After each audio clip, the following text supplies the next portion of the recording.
Hit TV అభిమాన ప్రేక్షకులకు స్వాగతం. నేను మీ Nagendra Kumar.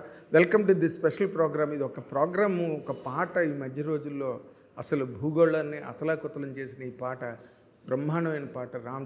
Mega power star Ram Charan act చేస్తున్న బుచ్చిబాబు సనా డైరెక్షన్లో వస్తున్న పెద్ది సినిమాలో ఈ మధ్య ఒక సాంగ్ రిలీజ్ అయ్యి అసలు ఏమి కమోషన్ క్రియేట్ చేసిందంటే రై రై రై రై రా రా రా రా అని ఏఆర్ రెహమాన్ స్వయంగా పాడిన పాట. అది చాలా తక్కువ పాటలు పాడాడు ఏఆర్ రెహమాన్ గారు. అందులో ఈ పాట బ్రహ్మాండమైన ట్రెండింగ్ సాంగ్. ఎన్ని వేల మిలియన్స్ ఆఫ్ వ్యూస్ వచ్చేప్పుడు దానికి ఒక అంతు పొంతు లేకుండా ఉంది. ఆ పాట అంత అద్భుతంగా రాసిన అనంత శ్రీరామ్, ఆయన నిజంగా అనంతుడు. సాహిత్య రంగంలో ఎన్ని పాటలు రాసినా ఏ పాటకి ఆ పాటకి మళ్ళీ పునర్జన్మ ఎత్తి చాలా గొప్పగా ఎదుగుతాడు ఆ పాటలు. అటువంటి పాట రాసిన అనంత శ్రీరామ్ ఇప్పుడు మనతో పాటు ఉన్నారు. ఆయన్ని ఆ పాటకు సంబంధించిన అనుభవాలు, అందులో ప్రయోగాలు, అందులో ఉండే స్పిరిట్, ఎవ్రీథింగ్ వాటిని అన్నింటినీ ఆయన అడిగి తెలుసుకుందాం. మీ అందరి తరఫున ఆయన్ని ఈ కార్యక్రమానికి నేను సాదరంగా ఆహ్వానిస్తున్నాను. సార్ నమస్తే. నమస్తే నాగేంద్ర గారు. నమస్తే. ఈ హిట్ పాట గురించి హిట్ టీవీలో మాట్లాడడం చాలా సంతోషంగా ఉంది. ఎందుకంటే ఈ పాటకి వచ్చిన అనేక రివ్యూల్లో చాలా ప్రత్యేకమైన రివ్యూ మీరు హిట్ టీవీ ద్వారా ఇచ్చిన రివ్యూ. శ్రీశ్రీ గారి కవిత్వాన్ని ప్రస్తుతిస్తూ కొంతమంది కుర్రాళ్ళు పుట్టుకతోనే వృద్ధులు లాంటి గొప్ప గొప్ప లైన్స్ని ఉదహరిస్తూ అలాంటి కోవకు చెందిన పాట అని మీరు చెప్పడం వల్ల ఈ పాట స్థాయి అటు మాస్తో పాటు ఇది సాహితీ రంగంలోనూ మరింత ఎత్తుకి పెరిగింది. అందుకు ముఖ్యంగా మీకు ముందుగా ధన్యవాదాలు. ఎంత మాట. ఆ పాటలో అది ఒక ప్రబోధాత్మక గీతం యాక్చువల్గా అయితే. అంటే అందరూ ఇన్స్పిరేషన్గా తీసుకోవాల్సినంత గొప్ప పాట. మళ్ళీ దాన్ని కూడా మీరు చాలా అంటే ఒక ఒక అంటే నిరక్షరాస్యుడైన వాడికి కూడా అర్థమయ్యే స్థాయిలో, నిన్నట్లాగే ఇవాళ ఉంటే నిన్నటిలాగే రేపు ఉన్నదంటే ఏం పీకే నువ్వు అంటారు కదా మన వాళ్ళు. ఇది ఎంతసేపు ఉన్నావు కదా ఏం పీకే ఉంటారు. అది డైరెక్ట్గా అర్థమవుతుందండి. అలాగే మీ అయ్యే వడ్డీ నీ బిడ్డ తీరిస్తే నువ్వేం పొడిచావని, అవన్నీ ఆ పొడిచేవు పీకేవు అన్న మాటలు చాలా జనసామాన్యమైన మాటలు, అతి జనసామాన్యమైన మాటలు. ఆ మాటల వల్ల ఆ పాటకి ఎక్కువ రీచ్ వచ్చిందండి. చాలా గొప్ప రీచ్ వచ్చింది ఆ పాటకి. అదే సార్. అది ఈ పాట ఇలా తయారవడంలో సరే మీరే రాశారు, అక్షరాలన్నీ మీవి, భావం మీది, అన్నీ మీవే. కానీ డైరెక్టర్ వైపు నుంచి మీకు డైరెక్టర్కి ఈ పాట రాయడంలో జరిగిన, డైరెక్టర్ దగ్గర నుంచే కదా రావాలి కాన్సెప్ట్. అవునండి, అవును. ఏం చెప్పాడు సార్ మీకు బుచ్చిబాబు సన్న గారు? పాటకి నేను టూల్ మాత్రమేనండి. నిజంగా ఈ పాట ఇలా వచ్చిందంటే మాత్రం దానికి మొట్టమొదటి ఘనత, మొత్తం ఘనత కూడా డైరెక్టర్ బుచ్చిబాబు గారికి ఇచ్చిన తప్పులేదు. అవునా? ఎలా అంటే గురుగారు ఈ పాట మాత్రం మనం గట్టిగా కొట్టాలి. ఇంట్రడక్షన్ సాంగ్ అంటే కేవలం అప్పటికి హీరో వచ్చాడు కాబట్టి కొంచెం ఉత్సాహం కలిగించాలి కాబట్టి మంచి డ్యాన్స్ ఉండేలాగా డిజైన్ చేయొచ్చు. కానీ సినిమాలో చూసినంతసేపే కాకుండా సినిమా చూసి వెళ్ళాక కూడా ఈ పాట ఇది చెప్పింది నిజం కదా అని శ్రోత ఆలోచించేలాగా మనకు పాట ఉండాలి. మీకు గుర్తుందో లేదో మన ఇద్దరం కలిసి చేసిన ఒక ముఖాముఖిలోనే రాబోతున్న సినిమాలు ఏంటి, ఆసక్తికరమైన సినిమాలు ఏంటి అంటే పెద్ది అని చెప్పినప్పుడు బుచ్చిబాబుతో ఎలా ఉంది అని అడిగారు. అవును. గుడిసెలో కూర్చుని ఉట్టి మీద కూడు దింపుకొని తినేవాడికి కూడా అర్థమయ్యేలా పదాలు ఉండాలి, కానీ దాంట్లో అద్భుతమైన ఫిలాసఫీ ఉండాలి. ఆ శైలిలో బుచ్చిబాబు గారి పాట ఉంటుంది అని అప్పుడు చెప్పారు.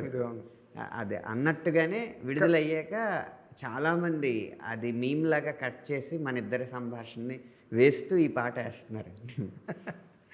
కాబట్టి మొత్తం దీని పాటకి కర్మ ఒక్కటే, నేను కర్త క్రియ ఆయనే.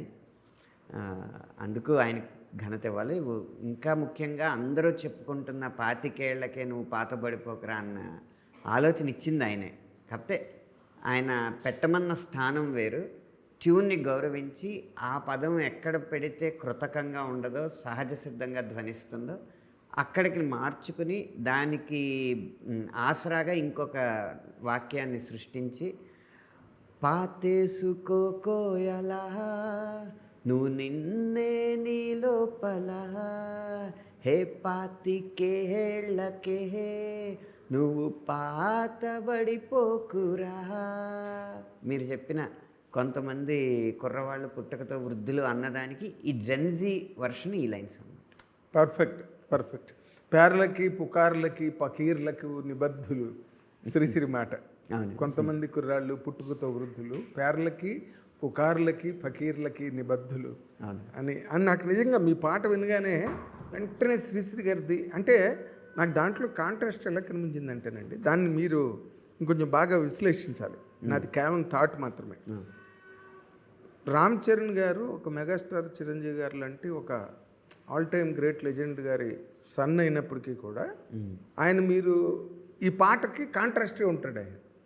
అంటే కష్టపడి ప్రతి సినిమాకి తన తాలూకు ఐశ్వర్యం అంతస్తులు అవి ఏమీ వాటితో సంబంధం లేనట్టుగా ఆయన కష్టపడి కెరీర్లో ప్రతి సినిమాకి కష్టపడతాడు.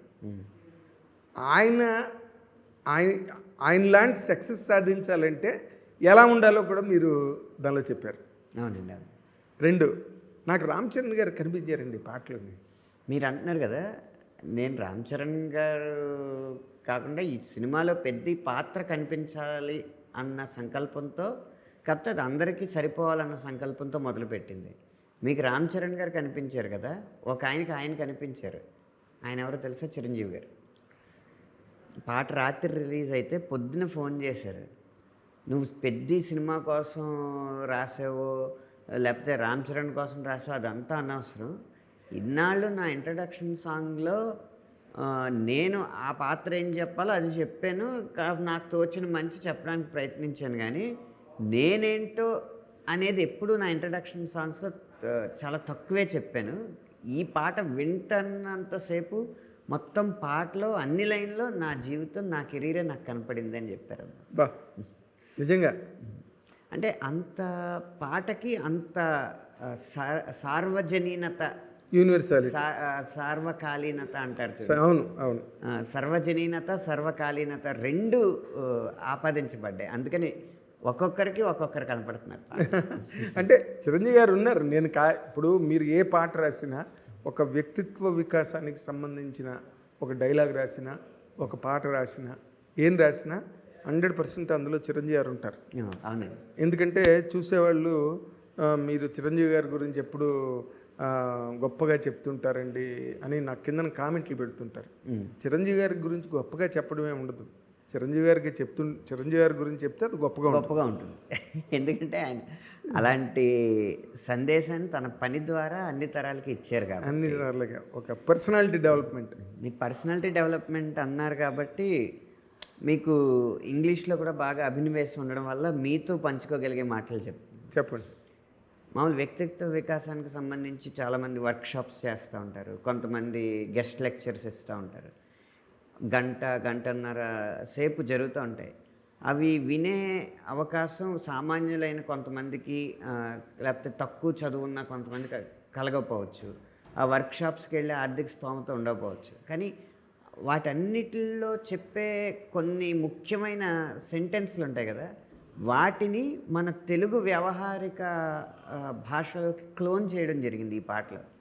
రావడమే మొదట్లోనే మనకేం చెప్తారు, రకరకాల మంది రకరకాల దారుల్లో ఉంటారు, మేక్ యువర్ ఓన్ వే అనేది ఎక్కువ చెప్తూ ఉంటారు. దాన్ని మొదట్లోనే వచ్చేసాం, అడ్డే లేని దారేరారా. దారికి అడ్డు ఎప్పుడు ఉంటుంది? అవి తొలగించినప్పుడు. నువ్వు అడ్లున్న దారిలో వెళ్ళి అవి తొలగించేస్తే అది అడ్డే లేని దారి అవుద్ది. నీ దారి అడ్డే లేని దారి. హద్దే లేని తీరైరారా.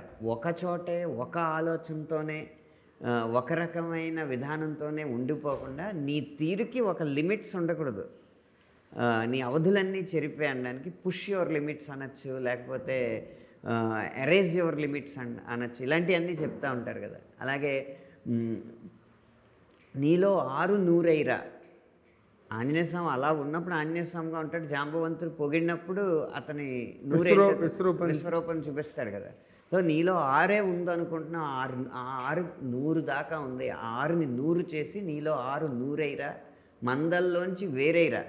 అంటే థింక్ డిఫరెంట్ అని చెప్తూ ఉంటారు ప్రతి వాళ్ళు. You can't different things. You can great people do not do different things but they do things differently. అంటే ఎందుకు డిఫరెంట్గా చేస్తారంటే వాళ్ళ ఆలోచన.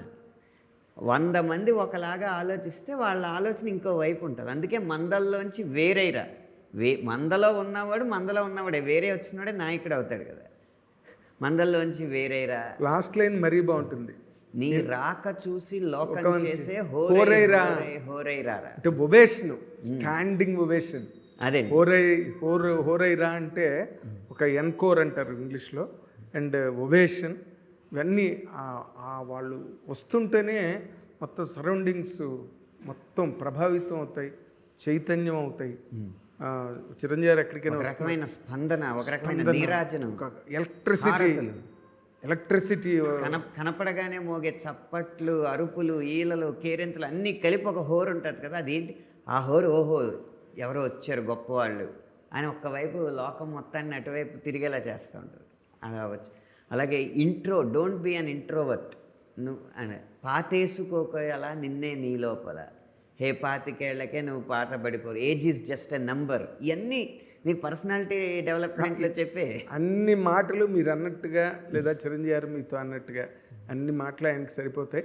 ఈ మాట మరీ సరిపోతుంది. మొన్నే శంకర్ వరప్రసాద్ గారు పెద్ద హిట్ కొట్టి 25 ఏళ్లకే పాత పడిపోయాయి అంటే ఆయన ఇప్పటికి కాదు ఎప్పటికీ పాతపడ్డా. ఆయన ఒకటి ఆ లైన్కే చెప్పారు ఒకటి, 25 ఏళ్లకే పాత పడిపోకరా అన్న నీ లైను ఎంత ఇన్స్పిరేషన్ ఇచ్చేదంటే 70 ఏళ్ళు దాటినా దెబ్బ కొట్టేలా ఉండాలి అన్నంత ఇన్స్పిరేషన్ ఇచ్చింది అన్నారు. అంటే ఆయన జీవితానికి ఆయన దీన్ని ఆపాదించుకున్నారు. ఆయన వయసుకి ఆయన కష్టానికి సంబంధం లేనట్టుగా. అదే అలా ప్రతి కొటేషన్ని దీంట్లో వీలైనన్ని చొప్పించడం జరిగింది అన్నమాట. Come out of your comfort zone అంటారు. నిన్నటిలాగే రేపు ఉన్నదంటే ఈరోజు ఏం పీకేవని. నువ్వు కంఫర్ట్ జోన్లో ఉన్నావంటే నీకున్న కష్టాలని కష్టాలుగా, నీకున్న సౌకర్యాలను సౌకర్యాలుగా అంగీకరించేసి నీ జీవితం ఎలా ఉందో అలాగే ఉన్నప్పుడు నువ్వు అలాగే మిగిలిపోతావు. నువ్వు నలుగురిని ఉద్ధరించేలాగా బయటికి రావాలంటే ఇప్పుడున్న కంఫర్ట్స్ని వదలాలి, ఇప్పుడున్న కష్టాల కంటే పెద్ద కష్టాలను ఎదుర్కోవాలి, ఇప్పుడున్న సవాళ్ళ కంటే పెద్ద సవాళ్ళు ఎదుర్కోవాలి అంటే ఈరోజు నువ్వేదో చెయ్యాలి. కాబట్టి నిన్నటిలాగే రేపు ఉన్నదంటే ఈరోజు ఏం పీకేవంటే నువ్వేమీ చేయకుండా అలా ఉన్నావు కాబట్టి నిన్న రేపు ఒకలాగే ఉన్నాయి. నీ అయ్య వడ్డీ నీ బిడ్డ కడితే నువ్వేమి పొడిచావని. ఇది మనం పదాల పరంగా తీసుకుంటే, లిటరల్గా తీసుకుంటే తాత చేసినప్పు మనవడు తీర్చడం, ఆ వడ్డీ కట్టడం. అది అప్పు అనేది కేవలం కరెన్సీ నోట్లలోనో కాసుల్లోనే కాదు కదా, ఒక మాట ఇచ్చినా బాకీ ఉన్నట్టు, ఒక కమిట్మెంట్. కాబట్టి లేకపోతే ఒక తప్పు చేసినా ఆ తప్పు వల్ల మానసికంగా చాలామందికి బాకీ పడినట్టు.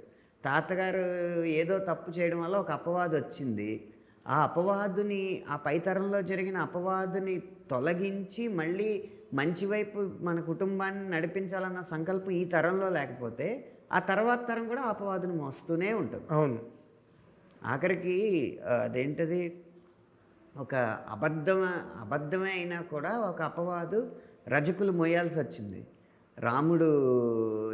రాముడిని నానా మాటలు అన్నాడు ఒక చాకలైన, దానివల్ల ఆ సీతను అడుగు పంపారని.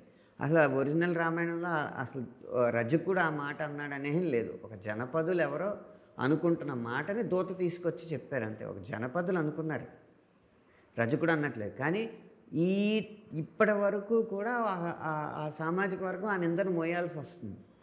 కానీ ఎవరో ఒకళ్ళ మధ్యలో ఉండి ఇదిగో వాల్మీకి రామాయణం, ఇదిగో దాంట్లో శ్లోకం, మా సామాజిక వర్గం వాడు చేసినట్టు మీకెవడు చెప్పాడురా అని ఒక్కసారి ఎదిరించి ఉండుంటే ఆ నింద అక్కడితో ఆగుండేది. అది ఈసారి ఎప్పుడు అలా అనకూడదని ప్రభుత్వం చట్టమే తెచ్చేదేమో. అది అనకుండా అది మోస్తున్నారు చూసారా నింద. అందుకు నిన్నట్లాగే రేపు ఉంటుంది. మీ నాన్న వడ్డీ నీ బిడ్డ కడితే అంతే, నువ్వేమి పొడిచినట్టు అని. ఆఖరికి అప్పు చెయ్యని నాన్న వచ్చినావు అని ఆలోచించకపోతే ఆ తర్వాత తరాన్ని కూడా ద్రోహం చేసినట్టు అని చెప్పడానికి వ్యవహారికమైన భాషలో అది చాలా హిట్ టీవీ యాప్. ఇందులో short news, live news, entertainment shows, movies, digital magazines తో పాటు మీ జిల్లా వార్తలను కూడా ఫ్రీగా చూడొచ్చు. ఇంకెందుకు ఆలస్యం, వెంటనే హిట్ టీవీ యాప్ ని డౌన్లోడ్ చేసుకుని ఫ్రీగా ఎంటర్టైన్మెంట్ పొందండి. Hit TV app. Hit TV app. Please download Hit TV app. Hit TV యాప్ని ఫ్రీగా డౌన్లోడ్ చేసుకొని ఎంజాయ్ చేయండి. మీకు నచ్చిన ఎంటర్టైన్మెంట్ కోసం హిట్ టీవీ యాప్ ని ఫ్రీగా డౌన్లోడ్ చేసుకుని ఎంజాయ్ చేయండి. హిట్ టీవీ యాప్ని డౌన్లోడ్ చేసుకుని ఆస్వాదించండి, ఆశీర్వదించండి. ఇంతమంది సెలబ్రిటీలు హిట్ టీవీ యాప్ ని డౌన్లోడ్ చేసుకోండి అని చెప్తున్నారంటే ఎంత మంచి యాప్ ఆలోచించండి. అమెరికా అమెరికా అమెరికా అమెరికాలో చదవాలనుకునే వాళ్ళకి విశ్వసనీయమైన పేరు మన శౌర్య consultancy. UK Law 1 Year Masters. UK Law 1 Year Masters. 2 years work permit up to 5 years visa. Contact Saurya Consultancy. Contact 89851 89851.